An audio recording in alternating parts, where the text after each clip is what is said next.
Hello, my name is Richard Berkeley. I've put together a series of talks which I've entitled Helpful Hints for Public Speakers, which I hope you will make use of. Hello again. Do you remember what we did last time? We put our finger on our sternum and we tried to connect with these muscles below the sternum, the muscles we really use to breathe with. Now, of course, if we're sitting at an office desk all day long, it's sometimes very hard to breathe in the stomach because we're sitting in a slouch position, our ribs are pushing into our stomach, and we're naturally forced to breathe in the upper part of the body. But it really isn't very good for us, and we have to try to change our habits. Now, what this means, of course, is that we shouldn't be sitting hour after hour after hour in front of our computer, should we? We should be trying to move around, going to different locations, at least walking every 90 minutes to reconnect. Now, why is this reconnection so important? Well, as I said last time, we use the way we breathe in order to connect with other people. Now, how does that happen? Well, everything I'm talking about is purely practical. There's no mystery about it. There's no voodoo. It's purely practical, logistical. I don't know if you're like me. Sometimes you have the radio on and you're not really listening to it. Sometimes you're walking into a room and you don't see what's in the room. Sometimes you walk down the street and you don't really know where you are. You haven't been focusing, concentrating on where you are because you've been taken up with other thoughts. But when we're talking to other people, we need to be present. We need to connect with those people because otherwise we make a very negative impression. So let's just see how we can use the breath to connect not only with other people, but perhaps firstly, most importantly, with our environment, with the room, the space we are in. Now, you're fine. If you're doing this at home or doing this alone, no one's going to laugh at you. So nobody's seeing you, nobody's watching you. I'll show you what we're going to do. We're going to take the vowel of oo, oo, you know, like kissing somebody who you love very much. Ooh, yes, ooh. And we're going to blow, just blow air through the oo towards a target. So I'll tell you what, I'm going to blow towards you and you can blow towards me, all right? Like this. Ready? Oh, breathing in the stomach, below the sternum. So you might not want to put your finger on your sternum. Let's have a go. Ready? Take a breath.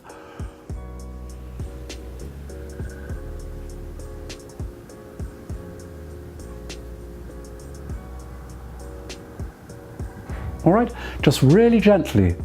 Now, what does that breathing do? Did it make you focus on the object you were blowing to? Did it seem to be clearer, closer even? Let's try again and see what happens.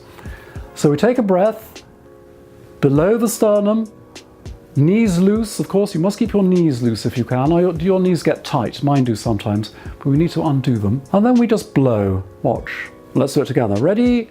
And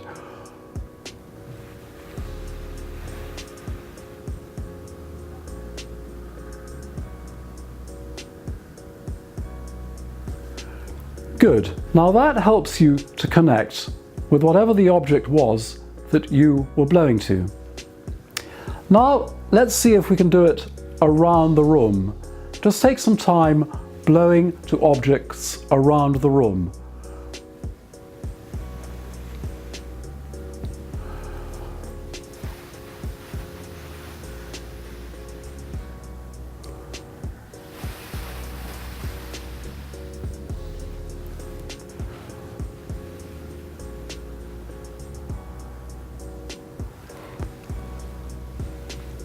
Can you see how that brings things a little bit more clearly into focus? And I wonder what you were thinking when you were doing that. Were you thinking, God, this man's stupid?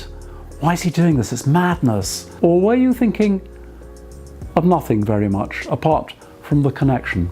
If there was a conversation going on in your head, that's our good old friend, the negative voice, who tries to stop us doing things. It comes in when we're under pressure and it says, you can't, this is stupid, why are you doing this, you're going to fail. That voice is not our friend. It stops us doing things. So let's just go back again. Focus on the breathing process. Focus on looking at things around your room which you both look at and blow to. So we'll try it one more time, all right? Straight to each other to start with.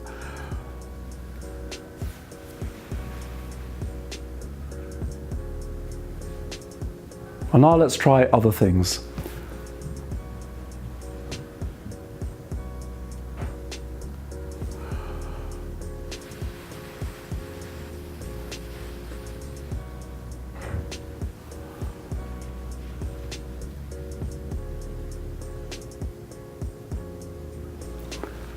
Good. Now, why does this matter? Do you ever find sometimes that you have to talk to people you don't really want to connect with? So you sort of create a barrier, you sort of build a wall, a glass wall between you and them to protect yourself. The problem is only you see that wall. They don't see it. If we're with people, we have to connect.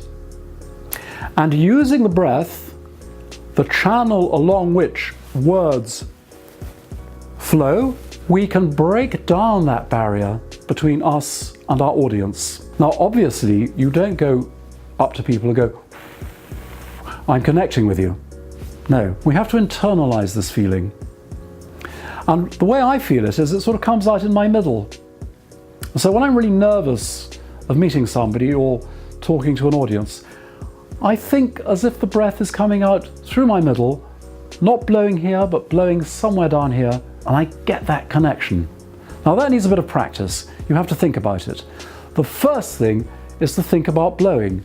As you walk down the street, blow to things in the street, the trees, the people coming towards you, cars, buses, the pavement, the stars. Try it and see what happens. In the future, we will work on this again. Goodbye for now.